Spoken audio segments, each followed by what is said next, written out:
कल सदन की कार्रवाई समाप्ति के बाद भी बीजेपी के तमाम विधायक रात भर विधानसभा के अंदर रहे। उसके बाद कह सकते हैं कि विधानसभा के मार्शल ने इन्हें बाहर कर दिया और रात भर यूं ही अपने मुद्दे को लेकर के इसी विधानसभा परिसर में जमे रहते। इस वक्त हमारे साथ बीजेपी के विधायक है, तमाम मुद्दों पर चर्चा करेंगे। सर, रात भर आपने यहाँ पर रहा, सरकार कितनी आपकी बातों को सुनी? सरकार को हम बधाई देना चाहते हैं कि सबसे पहले वॉशरूम का पानी उन्होंने बंद कराया, बिजली ऑफ कराया, पानी पीने के लिए नहीं दिया। इसीलिए आज पानी लेकर आए हैं। जबकि सरकार आम पब्लिक को तो पानी दे नहीं पा रही है। पूरे राज्य में नल जल योजना ठप है। माननीय विधायकों का जिस तरह से पानी बंद किया, तो आज हम लोग पानी लेकर आए। लेकिन सर, विधायक इरफान अंसारी ने कहा कि आपने बीजेपी साथियों के लिए पाकिस्तान से बिरयानी मंगा रहे जो बांग्लादेश के रास्ते झारखंड पहुंचेगा। ये उनका पाकिस्तान प्रेम ही बतलाता है। ये पाकिस्तान प्रेम नहीं आज तक वो है, इसीलिए उनके मुंह से अनायास पाकिस्तान निकल गया। अगर उनके मन में भारत के प्रति कोई भाव होता तो निश्चित तौर पर कहते कि हम हैदराबाद से बिरयानी मंगा रहे हैं। यह उनका पाकिस्तान प्रेम है और इसीलिए अनायास मुंह से निकल गया। लेकिन उन्होंने ये भी कहा कि यहाँ पे मेडिकल टीम का गठन कर रहे हैं, पानी की व्यवस्था कर रहे हैं, क्योंकि रात में हम लोग थे यहाँ पे तो देखे गाड़ियों से खाना भी आया था। ठीक है, अभी हमारे एक साथी रात में वॉशरूम गए थे और जब फ्लश दबाया तो पानी उसमें नहीं आया। इसका मतलब है ऊपर से पानी स्टॉप कर दिया गया। हम लोग को विधानसभा से बाहर निकाला गया, विपक्ष का लॉबी में थे, वहां से भी लगभग 1:30 बजे रात इस खुले जगह पे ला के फेंक दिया गया और रात भर इतना मच्छर काटा है। इसके लिए भी माननीय विधानसभा अध्यक्ष जी को, माननीय मुख्यमंत्री जी को बधाई देते हैं, परंतु उनको चेताना भी चाहते हैं कि यहाँ के युवाओं के सवाल पर, यहाँ के संविदा कर्मियों के सवाल पर, यहाँ स्थानीय नीति नियोजन नीति के सवाल पर हम सब यहाँ के झारखंडियों के साथ खड़े हैं। जितना हेमंत सोरेन को दमन करना है करे, लेकिन उनको झारखंडी हित के लिए जवाब देना पड़ेगा। यहाँ के नौकरी के सवाल पर यहाँ के युवाओं को जो सरकार छलने का काम किया है, तो यहाँ के युवाओं को जवाब देना पड़ेगा। अन्यथा 2024 के चुनाव में यहाँ के युवा, यहाँ का स्थानीय, यहाँ के मूल निवासी इनको सत्ता से दखल करने का काम करें। देखिए सर, आप तो जन मुद्दे उठा रहे हैं, जनता की भावनाओं का प्रकट कर रहे हैं विधानसभा के सदन के ऊपर, लेकिन जिस तरह से कल हुआ है, कहीं न कहीं देश में पहली बार ऐसा देखा गया कि कार्य स्थगन के बाद विपक्ष के तमाम विधायक सदन के अंदर ही बैठे। देखिए, यह प्रजातंत्र का खूबसूरत मंदिर है और अगर जनता की समस्या को विधानसभा में नहीं रखा जाएगा तो फिर रखा जाएगा क्या? आज जितने भी आंदोलनकारी हैं, जब विधानसभा का सत्र शुरू होता है तो आप देखेंगे बगल में धरना के माध्यम से सरकार का ध्यान आकर्षित करना चाहिए। यही प्रजातंत्र की खूबसूरती भी है। और क्योंकि हम लोग माननीय विधानसभा के सदस्य हैं, तो हम लोगों ने भी विधानसभा में प्रजातांत्रिक तरीके से जो अपना हक अधिकार है उसके तहत हम लोग धरना में बैठने का। हमारे नेता प्रतिपक्ष जब मांग की यहाँ के युवाओं को नौकरी के सवाल पर, यहाँ के नियोजन नीति के सवाल पर, यहाँ अनुबंध कर्मियों के सवाल पर आप चर्चा कराइए, लेकिन आप देखे होंगे कि विधानसभा अध्यक्ष आज 11 बजे तक सभा की कार्रवाई स्थगित कर दिए और इसी से दुखी होकर के हम लोगों ने धरना देने का काम किया और ये धरना तब तक जारी रहेगा जब तक इसका पटाक्षेप माननीय मुख्यमंत्री सदन में लाकर मत करेंगे। लेकिन विपक्ष जहां एक तरफ सरकार से सवाल पूछ रहे थे, मुख्यमंत्री ने भी कहा कि हम जवाब देंगे क्योंकि 2 तारीख का सदन की कार्रवाई अंतिम है। ऐसे में अभिभाषण होगा तो शायद कल मुख्यमंत्री का जवाब मिल जाएगा। देखिए, आपको सच्चाई तो ये है, यह सरकार 5 वर्षों में हर मोर्चे पे फेल साबित हुई। चाहे वह 5 लाख प्रत्येक वर्ष युवाओं को नौकरी देने का सवाल हो, चाहे सभी अनुबंध कर्मियों को नियमित करने का सवाल हो, चाहे वह स्थानीय नीति का सवाल हो, चाहे नियोजन नीति का सवाल हो, यह सरकार हर मोर्चे पे फेल साबित हुई है। और कल समापन सत्र है, उसमें इनको बोलने का कुछ है ही नहीं। जिनके पास कोई उपलब्धि नहीं है या कुछ बतला भी नहीं सकते हैं। अभी आप देखो, एक सप्ताह पहले 28 लोगों की बहाली नियुक्ति पद दी गई, उसमें 17 बंगाल, राजस्थान, हरियाणा, ये बाहर के या बिहार भी कहे, यूपी भी कहे, वहाँ के लोग को यहाँ नियुक्ति पद दिया गया।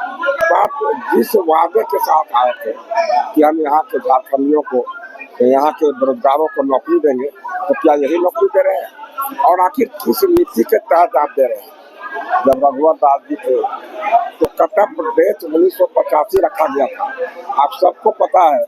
उसमें 13 जिला 10 वर्षों के लिए 100% रिजर्व कर दिया गया था, और वो 13 जिला में टोटल के टोटल जिला के ही हमारे साथी, हमारे बेरोजगार को नौकरी देने का काम हो रहा था। 11 जिला ओपन था, वहाँ भी यह ध्यान रखा गया था कि मैक्सिमम झारखंडियों की बहाली है। और उसमें आप देखें, चाहे शिक्षक का बहाली हो, चाहे दारोगा का हो, चाहे सिपाही का हो, चाहे वनरक्षी का हो, चाहे पंचायत सेवक का हो, चाहे जन सेवक का हो, जितनी भी बहालियाँ हुई एकदम फेयर बहालियाँ हुई, और यहाँ का स्थानीय लोगों को हक मिला। परंतु आज क्या हो रहा है, किसी भी मोर्चे पे यह सरकार सफल नहीं है। 100% यह सरकार फेलियर सरकार है। इसीलिए मुख्यमंत्री जी चाहते हैं कि जब अंतिम सप्ताह है हमारा, जब अभिभाषण होगा, वहाँ 2 टूक कह के निकल जाएंगे, ताकि विपक्ष के विधायक से हमारा सामना नहीं। अच्छा, विदाई सत्र किनका? क्योंकि सत्ता पक्ष कह रहे हैं कि बीजेपी के 2024 का विदाई है, आप कह रहे हैं कि सरकार का विदाई है। ये तो 2024 में इनको पता चलेगा कि विदाई किनकी होनी। 5 वर्ष तक यह सरकार यहाँ के नौजवानों के साथ, यहाँ के मूलवासियों के साथ, यहाँ के आदिवासियों के साथ यह सरकार हद्दा मजाक करने का काम किया है, और इसी का खमियाजा इस सरकार को 2024 के चुनाव में मिलने वाली है। अभी एक आपको घटना बतलाते हैं, आप पाकुड़ देख लीजिए, आप पलामू देख लीजिए, और इसी तरह से अन्य जिलों में भी 20 वर्षों के बाद आज चौकीदार की बहाली का प्रकाशन हुआ है। लेकिन सभी जिलों में क्या इनका जो रिक्तियां हैं, तो अनुसूचित जाति के लिए 0 कर दिया गया। अब जरा कल्पना कीजिए, इस राज्य में 50 लाख से ज्यादा संख्या में यहाँ अनुसूचित जाति के लोग निवास करते हैं। इनके लिए सीट कहाँ गया? इनके लिए सीट कहाँ गया? अभी आप देखिए, वनरक्षी की बहाली आई, उसमें 1 सीट दिया गया है। ये तो भद्दा मजाक है ना। 50 लाख दिल की आबादी है, 50 लाख आबादी वाले अनुसूचित जाति के साथ क्या सरकार भेदभाव कर रही है? क्या झारखंड में अनुसूचित जाति का रहने का कोई हक नहीं है? क्या यहाँ का जो आरक्षण का ये सरकार बात करती है, क्या सभी वर्गों को आरक्षण के हिसाब से उचित प्रतिनिधित्व मिल रहा है? कहीं नहीं मिल रहा। यह सरकार बिल्कुल वादा खिलाफी की है, और आने वाला समय में सरकार को इसका सबक सीखना। विपक्ष के तमाम विधायकों का कहना है कि सरकार वादा खिलाफी की है झारखंड के जनता के साथ, और आने वाला 2024 में जनता इसका जवाब देगी। लेकिन जिस तरह से कल कार्य स्थगन के बाद भी विपक्ष के तमाम विधायक इसी तरह कह रहे हैं कि विपक्ष के सदन के भीतर थे, और उन्हें मार्शल द्वारा इसी दौर पे लाया गया था, इसी जगह पे लाया गया था, और यहाँ पे रखा गया था। उसके बाद कह सकते हैं कि बीजेपी के विधायक आरोप लगा रहे हैं कि जब वो बाथरूम गए थे तो पानी बंद कर दिए गए थे। तमाम ऐसे कई मुद्दे हैं जो विपक्ष उठा रही है, लेकिन सरकार का कहना है कि जिस तरह से असंसदीय परंपरा का परिचय दे रहे हैं बीजेपी के लोग, कहीं न कहीं देश में पहली बार ऐसा देखने को मिल रहा है कि विधान झारखंड में जिस तरह से सत्र का शुरुआत हुई है, अंतिम सत्र है सरकार का और राज्य का। ऐसे में कह सकते हैं कि सत्र में जिस तरह से चौथे दिन हंगामा देखने को मिला, और हंगामा किस कदर हुआ कि तमाम विपक्ष के विधायक इसी तरह लॉबी में रात भर गुजारा, और उसके बाद आज सुबह हुआ है तो फिर एक बार प्रदर्शन करना शुरू कर दिए। हम सीधे जुड़ेंगे सरकार के मंत्री सत्यनंद भोक्ता क्या कुछ कह रहे इस मुद्दे पर। नियोजन नीति और तमाम चीजों पे मुख्यमंत्री का जवाब नहीं आ पा रहा है। नियोजन नीति हो, सरकारी नियुक्तियां हो, गैर सरकारी नियुक्तियां हो, सरकार दे रही है। वो जो बेरोजगारी भत्ता की बात करते हैं 5 और 7 हजार के, हम तो जो हम लोग 12,000 जो 28 रुपया दे रहे हैं खाते में बीजेपी DBT के माध्यम कांग्रेस की बात कह रही है, उनका कहना है कि अगर हेमंत सोरेन जवाब से नहीं उनके पास कह रहे हैं ना कि इलेक्शन आ गया है, मोमेंट बन नहीं रहा है, वो हवा बनना चाहता है, लेकिन हवा बनने वाला नहीं है।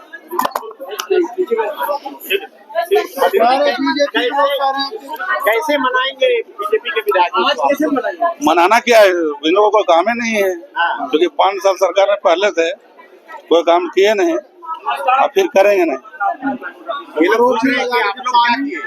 हम लोग टीचर के बहाली किए, इसके साथ साथ JPSC में बहाली किए, कई हजार नियुक्तियां हुआ, गैर सरकारी में हुआ, महिला सम्मान योजना शुरू किए हैं।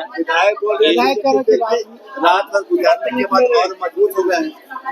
वो 2024 के सामान्य इलेक्शन होगा ना, वो सब सो जाएंगे।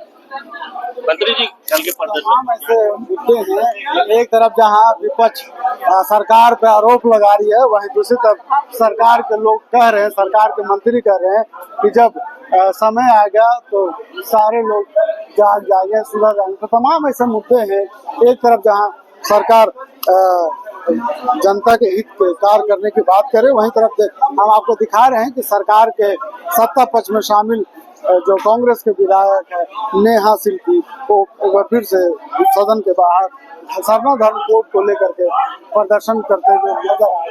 तो ऐसे में कह सकते हैं कि जहां सरकार विपक्ष प्रदर्शन कर रहे हैं, वहीं सत्ता पक्ष के लोग भी इस प्रदर्शन करते हुए नजर आ रहे हैं। ऐसे में तमाम तस्वीरें हैं और आज 5वें दिन है, 5वें दिन जिस तरह से सदन गर्म नजर आ रही है, एक बार फिर से यह अंदाजा लगाया जा सकता है कि बीजेपी चौथे दिन की तरह आज 5वें दिन भी प्रदर्शन करते हुए नजर आएंगे। तो ये तमाम तस्वीरें हैं जो विधानसभा के पटल पर हम आपको दिखा रहे हैं और कह रहे हैं कि जिस तरह से रणधीर जी जिस तरह से रात भर बिताए, सुने कि बाथरूम में पानी कम करते रहते। ये लड़ाई जारी रहेगी, लड़ाई जारी रहेगी। ऐलान जंग, हेमंत सरकार के विरुद्ध ऐलान जंग।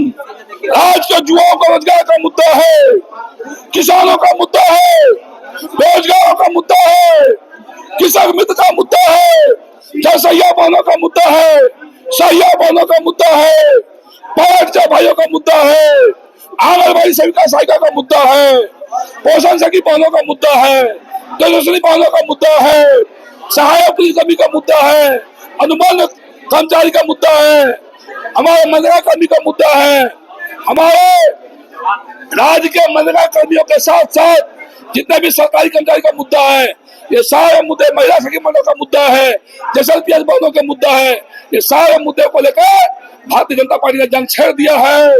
इस सरकार को उखाड़ेंगे और NDA की सत्ता को वापसी करके इस सारी समस्या का समाधान आने वाले समय में हम लोग करेंगे। सत्ता पक्ष के लोग कह रहे हैं कि ये विधायी सत्र है, NDA सत्ता कम बैक, NDA सत्ता में कम बैक, हेमंत सरकार महागठबंधन सरकार गो बैक, इनको हटाने का ये अंतिम सत्र है। इस सरकार का अंतिम सत्र, विधायी का सरकार NDA आ रही है, कम बैक सुन। लेकिन वो बोल रहे हैं कि बीजेपी का विधायी सत्र, बीजेपी का विधायी सत्र है। इसको कैसे देख रहे हैं? वो आने वाले समय में आपको पता चलेगा जनता किसके साथ है। पत्रकारों को रोका गया, अंदर में पत्रकारों को रोका गया, अभी आवाज उठाऊंगा, पत्रकारों को अभी अंदर बुलाऊंगा, सदन चलने नहीं दूंगा, पत्रकारों को अंदर नहीं बुलाएंगे। लोकतंत्र के चौथे स्तंभ पर ये हमला कर रही है हेमंत सरकार, ये निकम्मी स्पीकर, ये आवाज उठाई हम लोग सदन के भीतर जोरदार तरीके से उठाएंगे, पत्रकार भाइयों को सम्मान अंदर लाएंगे।